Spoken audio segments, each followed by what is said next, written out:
Hey, this is You Had Me at Black. I'm Martina Abraham Zalunga. Last week was really tough for me, and I know it was for y'all too. I had a hard time sleeping. My anxiety was through the roof. I couldn't focus. I couldn't concentrate. My mind was constantly racing at 100 miles per hour. I'm feeling a lot better now, thankfully. But I hope that in the midst of your pain and in the midst of your fight and during this very real pandemic, you are taking care of yourselves, finding times to get your emotions out, taking time to rest, and just allowing space for pockets of joy in your days and in your weeks.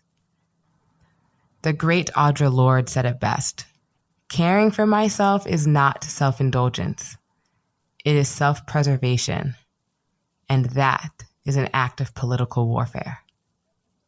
If you're new to You Had Me at Black, welcome. This show is a love letter to us. It's a love letter to our stories. We live off of the proverb, those who tell stories rule the world. And our mission is to reclaim the Black narrative and inspire us to walk boldly in our own. We happen to be in the middle of a special series called At the House. You can probably guess what inspired it, but this series is a collaboration with the podcast While Black, and it's structured a little differently from our traditional episodes. Each week, we invite y'all to submit stories about a particular topic, and we publish them here.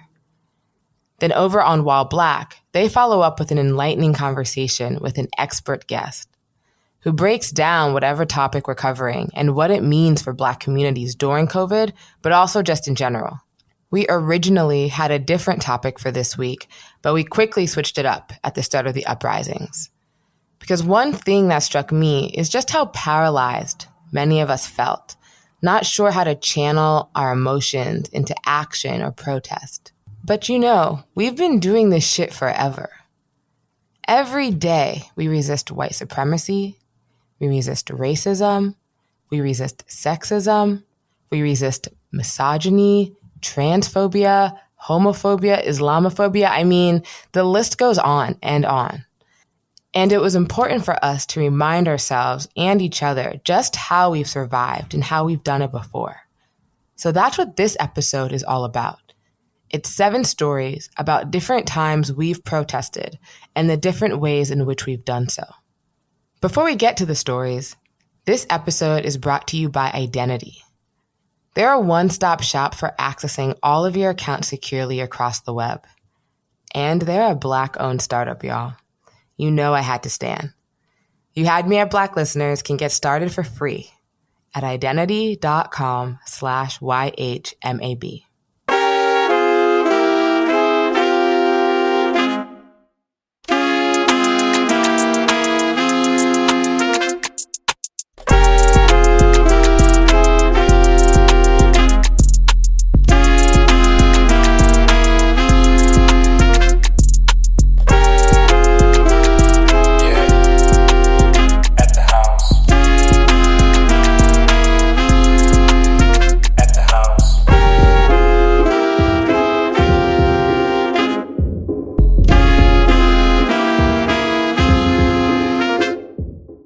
Alrighty, it's story time. Sekanda will start us off.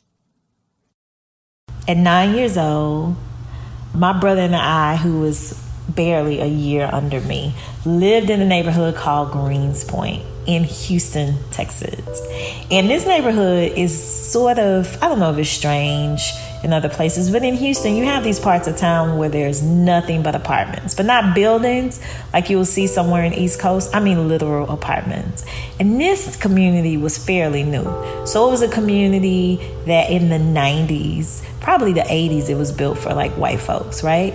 But here it is, the 90s, and Black people have completely taken over. The white flight has already happened, and we're living in apartments that has tennis courts and pools. They're fairly cheap, so there are single mothers and their babies everywhere in this neighborhood, right? It's a hood, but it was super nice, and we loved our community.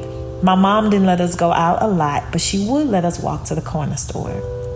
It was a summer, My brother and I walked to the corner store. And at this time, it was not uncommon for a police officer to be positioned somewhere in the store, right? To have their little spot. When you walk in, you could see them. But there wasn't community police officers, like people you know. It wouldn't be the same officer there all the time, just some random officer.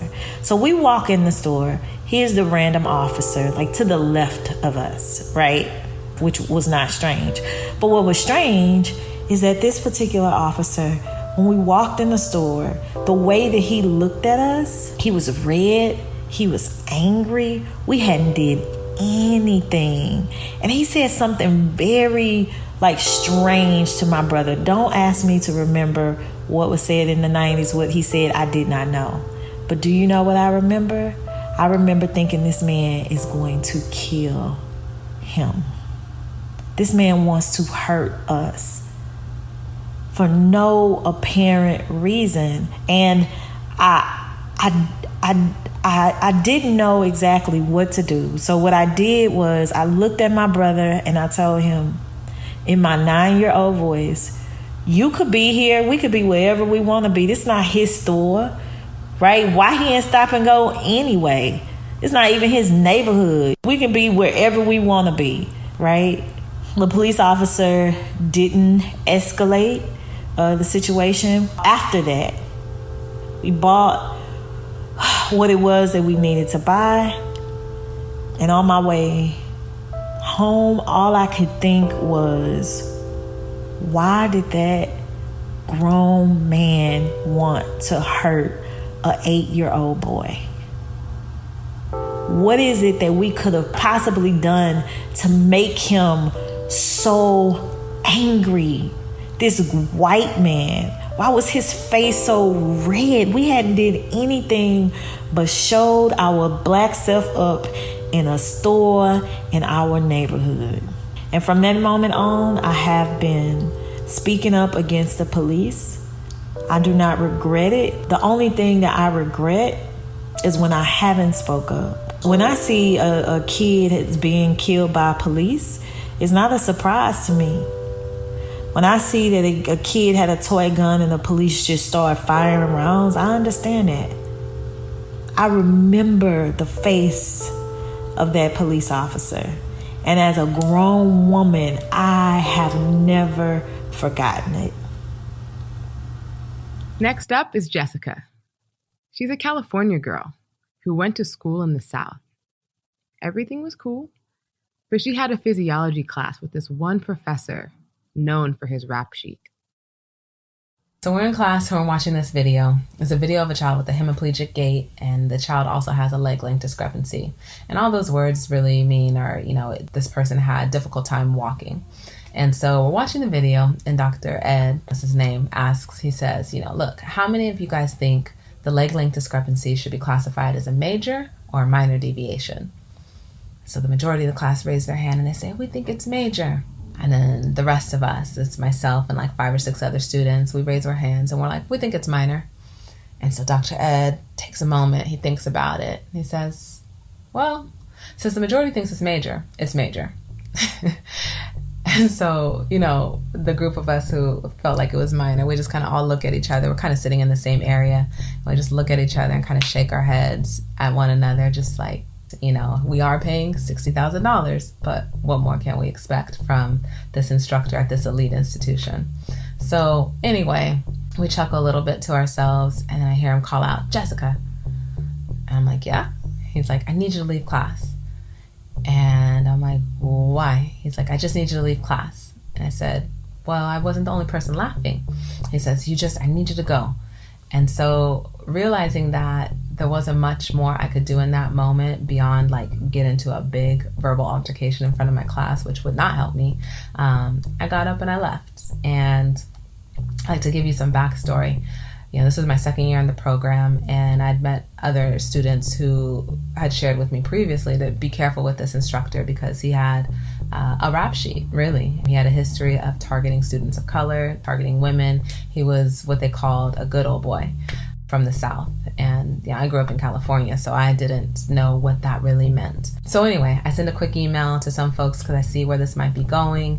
And as I'm finishing the email, students are coming out of class because it's time for break. So I walk back into the class and I'm like, I got to figure out what's going on. Like, maybe we can talk and just figure out what happened. So I ask him, I say, hey, Dr. Ed, can we talk? I'm just concerned about what happened there. And he agrees. He goes, yeah, sure, we can talk. So we go into the other room and I say, so listen, I thought we had a pretty good professional relationship. I know I'm doing well in classes, but lately I'm growing a little bit concerned with what's going on. Just a couple weeks back, you singled me out in another class during a GATE lecture, and you asked me to come up and be part of a demonstration. And when you didn't see whatever it was you were looking for, you expressed to the class that you were concerned or confused why my feet didn't pronate like the Kenyan cross-country runners you used to work with, which I thought was really peculiar because, I'm not Kenyan and I never ran cross-country and I never communicated that either of those things were true. And now today, we're in a class where a few of us had the same reaction and you singled me out to leave. And I'm just starting to feel a little bit concerned and like I'm being treated differently. You could see like the energy change in his face, and he like just looks at me and he says, "Are you calling me racist?" And I remember thinking, whoa, I'm not sure where that came from. And I say to him, well, actually, I only said that I think that you've been treating me differently. This is my first experience with real racism. Like, I've definitely been around racists and I've definitely been around people calling me out of my name, but I hadn't been around somebody taking an action against me because of the way that they felt because of the color of my skin. And so I didn't really have the vocabulary for it, and I wasn't super aware of it. I clarify, like, actually, I just think you're treating me differently. And he starts yelling, I think you're the most unprofessional student, and da-da-da-da-da. And, he just is going on. And I remember saying, hold up, you're not my father. My father doesn't even yell at me like this, so I'm going to have to leave. To which he replied, he's like, this isn't the last you've heard of me, as if he was some kind of like TV villain. So, I leave, and, definitely some other things happened following that. There were definitely some fallout because, how dare I, this young Black female, say anything to a white male there in the South, regardless of how he was treating me differently or not. But anyway, fast forward a few months. So I'm in Georgia now, and I've just completed my clinical affiliation, and the feedback that I got is good, and everything went well, and get some communication around a potential job opportunity, and I'm feeling pretty good. And so I share with my CI, who also was white, and I say, I'm just so relieved because this is the experience that I had, and I share about the experience that I just talked about with Dr. Ed and how he responded to me. And she says to me, like, wow, you're not the first student to share something like this with me. And she's like, because of that, I've actually considered canceling my relationship with your institution. And I remember just feeling so validated that this person at my institution was problematic. So that was helpful. And I shared the story with Ella, who was somebody else who worked in the facility. And Ella was either Black or mixed. And so as I tell her the story, I'm like, yeah, and he accused me of calling him racist. And she says to me, well, you should have said if the hood fits. So, like I said, my battle was not without getting burned. It's like I remember the pain, actually, from the aftermath of that so clearly. And it happened, over 10 years ago. And I still carry that fear with me, like, what will happen? What more can they take away from me if I do speak up? How will they retaliate? And still, I stand up and I speak out because that's the only power that I do have. And I will say, it didn't happen immediately, but a few years following my tenure at that institution, they did sever their relationship with this professor and his supervisor, who was the person who was protecting him from all of the fallout. So it didn't protect me, but I think it did protect the future. And I think mine was just one of the stories that ensured a more equitable experience for future students. And for that reason, it was worth it. Now it's time for CK. She grew up in New York, but a new job required that she move to Boston. They say Boston is the white man's Atlanta, so she was bound to encounter some bullshit. It was May 2003 when I left the Empire State and embarked on a new trail. Went to the Beantown, that is, Boston, Massachusetts, going to a place where I didn't know a single soul, but was excited, moving to a brand new city, one that is enriched with history and culture and plenty of nightlife for young people, as well as just a shitload of things to do. I was there working in hospitality, and I worked at a hotel. It was a luxury boutique hotel in downtown Boston. In fact, it was a completely different experience. The furnishings, the stylings of the hotel, it was very chic and just, I don't know, upper class, if you will. Something a lot different than what I had been used to. I was excited though, both for moving and doing something so courageous, and also because this hotel was interesting and wanted to see the kind of clientele they would have there. Celebrities, politicians, all of those kinds of individuals would check in. So anyway, I started off as a front desk supervisor and very quickly was promoted to reservations supervisor and then reservations manager. As reservations manager, it was my sole responsibility to monitor and optimize the occupancy of the hotel by adhering to sales strategies set forth by the sales department. It was very exciting. Anyway, there was a period of time where we as a team discovered that there were some issues with our reservations. People were booking reservations online that we were not aware of. And we would discover that while they had a reservation, a confirmation number, we had no record that they actually made a reservation. And as a result, we found ourselves in some very stressful situations. There was a log that we had to maintain in order to monitor those online reservations so we didn't have those situations come up anymore. I, of course, as the manager, monitored that throughout my shift, whatever time it was. But then, once I left, the log was turned over to the front desk. This was not any different this particular night when I handed it off. Came back the next morning and found out that the front desk was too busy and were not able to manage the reservations. When they passed that information on to the next shift, which would be the overnight, they passed that information on to a person by the name of John. Last name doesn't matter, but he was one of the biggest dicks I've ever come across. He said to the person that was doing the pass on, and I quote, "Let that lazy nigger take care of this herself." He took the book and he tossed it.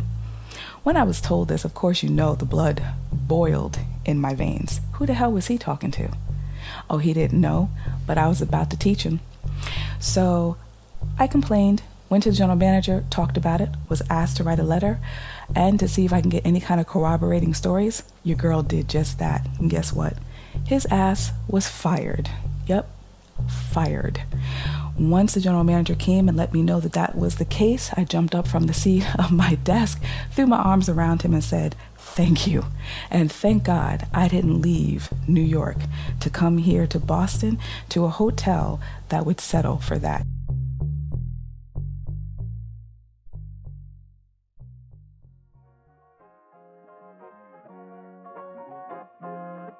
So my story begins with my best friend. Her name is Denise, and we met in college freshman year. Denise is the coolest person I know. She's also the most careless. So when I get an HBO account, I made it clear that I was only sharing it with my closest friends. That, of course, includes Denise. I must have shared my login in our group chat dozens of times, but every other day it feels like Denise is hitting me up about it. "Hey, what's your HBO login again? It starts with a B, right?" One day I hear my phone buzz in my pocket. It's Denise. "Hey girl, I gave your HBO password to my cousin. That's cool, right? She wants to watch Insecure too." Hell no, it's not cool. I don't know your cousin. I think to myself, I need to get control over my shit immediately. That's when I remember identity. It helps me manage all of my accounts in just one place and gives me power over who can access them and my information. With identity, I can create a secure and unique link to my HBO account just for Denise, and boom, she's good to go. Denise gets to watch her shows, and my password isn't all out in these streets. So when the next time she calls, "Hello, Denise, your carelessness will annoy me no longer." Identity is a life savior and a patient savior. I guess the moral of the story is don't let Denise or her cousin bug you for your HBO login. Watch insecure without feeling insecure about who's watching with you. Sign up for Identity. And great news, You Had Me at Black listeners can get started for free at identity.com/YHMAB. That's Identity. IDENATI.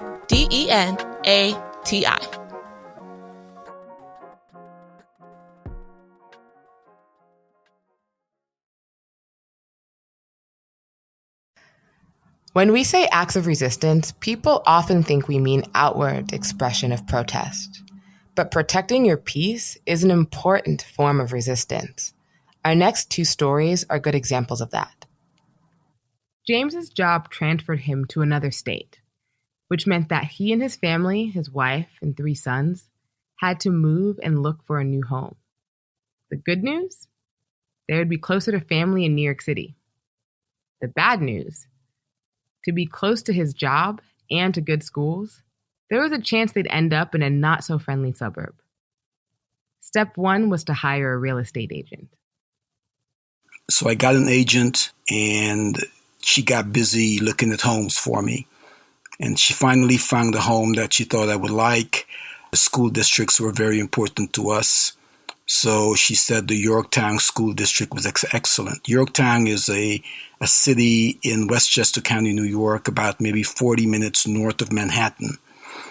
So on a Sunday morning, the agent, or she made arrangements for us to inspect the home.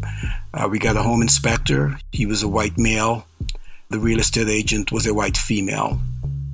So we made the appointment to meet with the homeowner. My agent had contacted her and told her that she had a qualified candidate who was coming to check out the home, and it was very likely they were going to make an offer, and because we liked the school district, etc. So all was well until we showed up that morning. A nice, bright, sunny morning in spring, and we showed up in the minivan. As soon as my wife and I and the kids got out the van, we were all black, of course. This older white female, about 70 years old, started running towards the gate, waving her hands like a mad woman, screaming, "No, no, no, no, no, I do not want to sell my house anymore." My agent was standing there, the inspector was standing there. They were like shaking their heads like, "Say what?" She said, my agent confronted her and said, "Listen, these are the people that we spoke to on the phone. You had no problem with the fact that they were pre-qualified. They're legally and financially qualified to buy this home. It's against the law for you to prevent them from seeing the home." So we proceeded to check out the home. Now, this woman followed us, my kids and I, so my wife and the kids, we were walking from room to room with the agent with us, and she followed us everywhere, as if she thought we were going to steal something. I mean, she was like a hawk. The inspector, he was so mad, he was shaking his head. I spoke with him privately afterwards. He said, man, he felt that she was like a Nazi person. That was his description of her, and he was very upset. Long story short, we had no private moment to really talk about the home until we got back, and my wife and I said, well, what are we going to do? I mean, this woman is clearly racist, and we had to make a choice whether we were going to fight her or just move on to another home. And after a few minutes of thinking about that, we decided we were going to move on. That it was very possible that there were more people like this woman in that neighborhood of Yorktown, and we did not want to put our kids through that type of racial animus at such a young age. And maybe the school district was racist as well. So rather than put them through that, we decided to rescind the deal that we were going to sign with this homeowner and move on to another home. Now, we'll hear from Brianna. She started a new position as a host at a restaurant and was quickly met with a hostile environment. When you move to a new place, you can expect that sometimes you're going to be put outside your comfort zone, and I would have to say hosting was that for me. I already knew it was going to be a cutthroat business, but I didn't expect my boss to be such a narcissist and misogynist. I could tell right away from our interactions and conversations that I wasn't going to be his favorite. I ended up working at the restaurant for a year. I remember towards the end of the time that I was there, I was dealing with some health issues, but I definitely made it known. I remember one day I went to lunch and the tension in the air was so thick and I thought nothing of it. When I came back, the tension was even thicker than usual, and I already told myself, Brianna, if this is some bullshit, clock out. Sure enough, as I'm preparing for the large party we have that night, I look over to my left, and I just see a group of people huddled in a circle, side-eyeing me. I felt like I was in high school again. It was so childish. And it got even worse when my boss walked over and asked if she could speak to me. There goes that bullshit I was talking about. Prior to this day, I had been sat down by my boss multiple times for numerous reasons that really were not worth being sat down about. When a person is dealing with health issues and it's known, wouldn't you give them a little more empathy? It even got so bad to the point that I had a coworker come up to me and ask me what was the problem, and I honestly had no answer for him. It was obvious I was being picked on every day. So when she sat down and started talking about, do you even want to be here? Do you know what's going on tonight? Are you prepared for the party?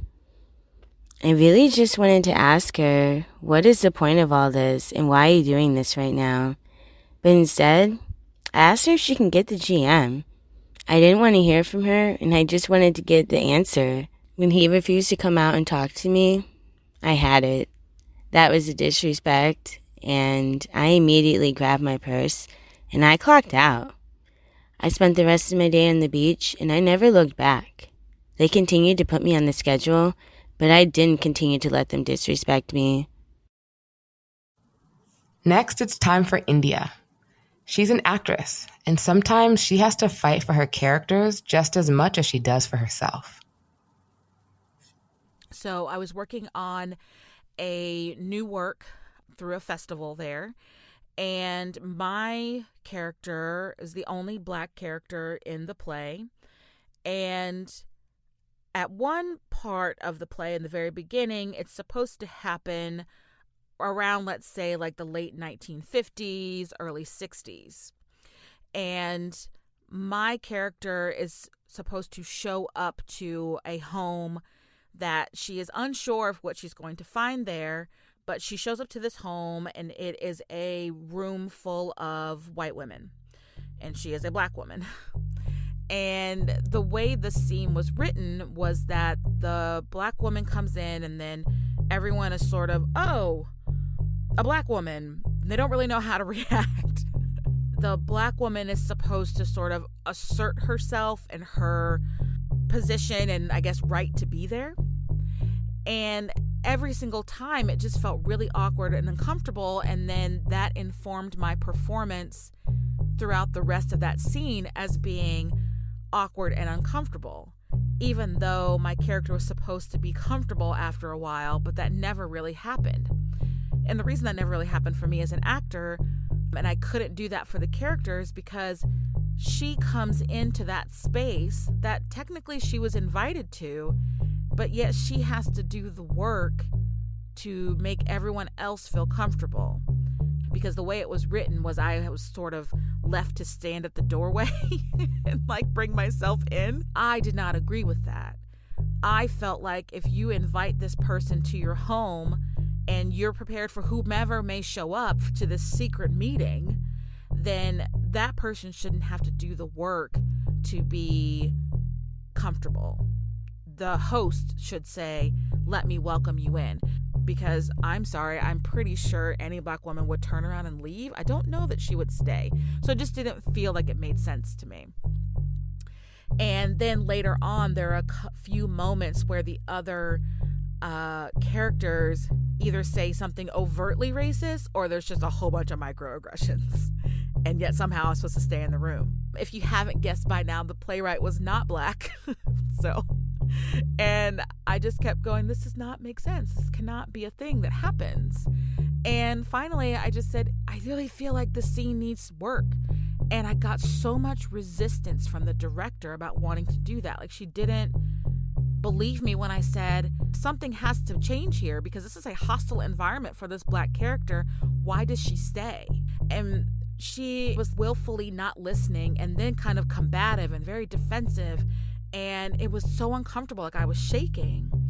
And no one in that room came to my defense. It was just me. And it was just like that moment in the play where I didn't feel welcome in that room. But I kept fighting for that character and fighting for myself because it was the right thing to do. And eventually another actor stepped in and said, you know what? My character should just walk over and welcome her in and bring her in. And when she did that, that changed the tone of that scene and we got to where it was supposed to be. But I had to be uncomfortable and rail against whatever to make that happen. And I've never forgotten that feeling. You know, it was a couple years ago, but I've never forgotten that feeling. I have since gotten apologies for that from everyone involved, but it should never have come to a point where I had to say, please give this Black character this dignity. Please give me this dignity and welcome me into this space. But I would do it again, and I have done it again since then. We finished this episode with Queen, who turns to art when justice fails. A few years ago, I was working one of my positions in youth development, and one of our locations was based at an elementary school. I had this one student. She had this beautiful onyx hair that fell down her back. She had these bright almond eyes. They were like these deep pools, and she had these high round cheeks and dimples that I was always envious of, and this deep mahogany skin. And she also had a whole lot of fire and wit and sass within her. I spent a lot of days completely entertained by her energy and her presence, and some days a little overwhelmed by the sharpness of that tongue she has.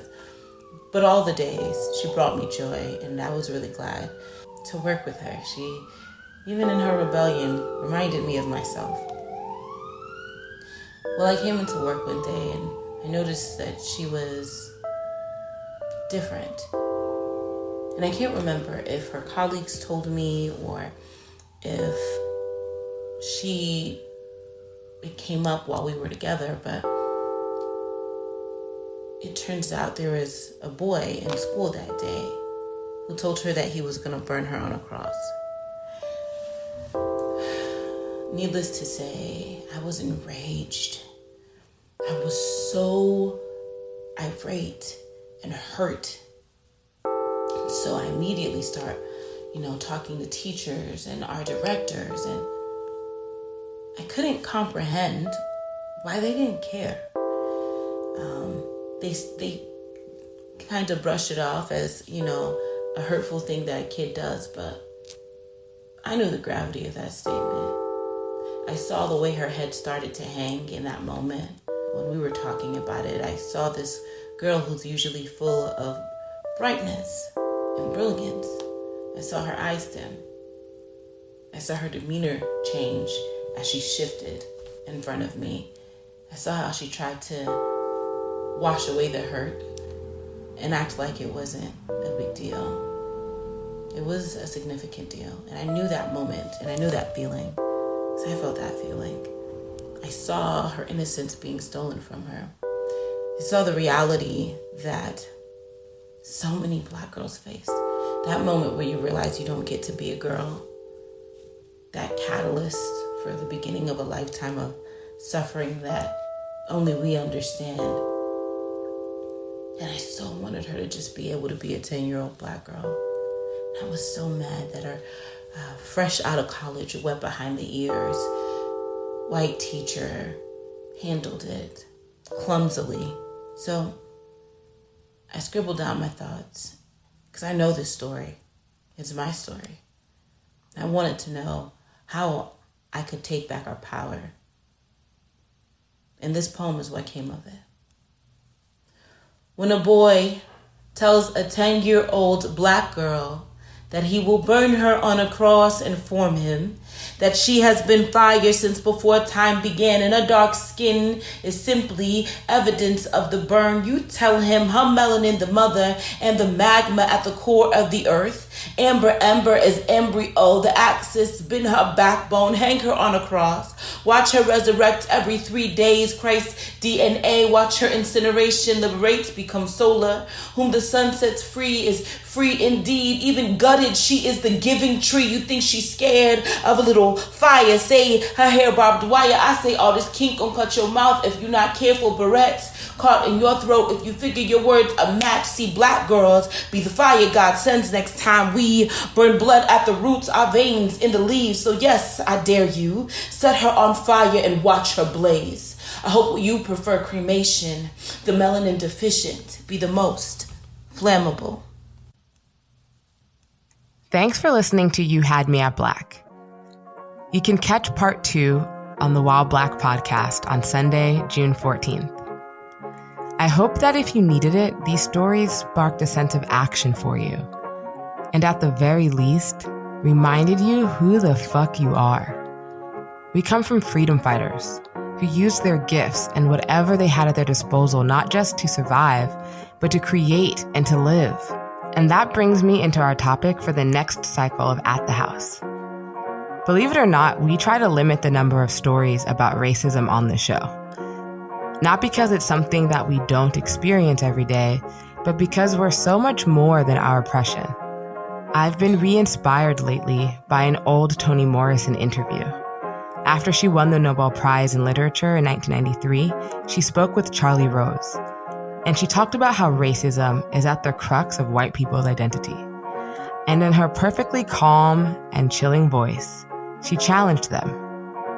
Who are you without your racism? Are you any good? Are you still strong? And it made me think about the same question. Who am I without racism? As Black and African diasporic people, it's really hard to separate our struggle from our identity. But as we fight for liberation and freedom, it's really important for us to imagine what we look like free of any bondage. And that goes for society, but also for ourselves as individuals. So for next time, the topic is radical imagination. We want stories about a time you felt complete freedom, unbound and 100% yourself. Describe that moment to us in detail and tell us that story. And if you've never had a moment like that, that's okay. Given the world that we live in, it's certainly not expected and it's not common.